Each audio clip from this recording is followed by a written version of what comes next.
pinagbakbakan ko din dito na binalik ko din dito. Bakit ka na?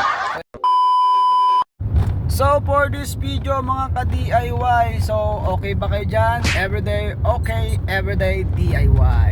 So yan mga ka-DIY for this video, no. So day 3 natin sa pagpunta sa bahay. So siyempre lababo na naman ang gagawin natin. So yun ang journey natin ngayon. Matapos yung lababo, susunod yun namang iba. So let's go. So yan, nandito na tayo sa bahay guys. So yan, dito tayo magpa-parking. So aside. So yan, let's go. Yan mga ka-DIY, nandito na tayo sa bahay. So day 3 natin, no. So day 3 natin. So yun na lang papalitadahan natin mga ka-DIY. So pwede na natin tong floringan, no. So sa labas naman, nasa labas naman yun. Pwede naman nating palitadahan, and then palitadahan natin yan mga ka-DIY. So samahan nyo ako sa journey ko dito sa bulok-bulok kong bahay. So mga ka-DIY, let's go! So siyempre mga ka-DIY, hindi ko na binidyo, no.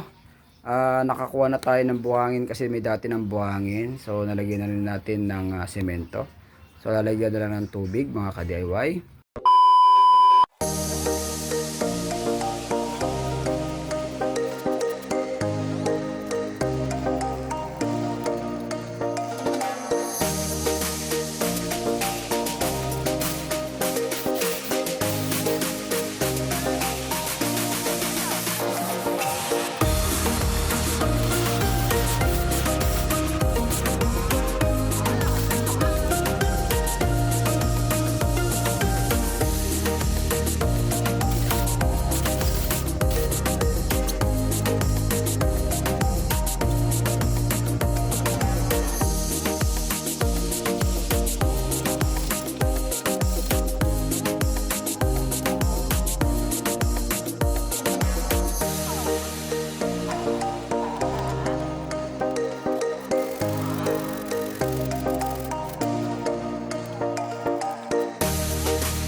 So yan mga ka-DIY, no.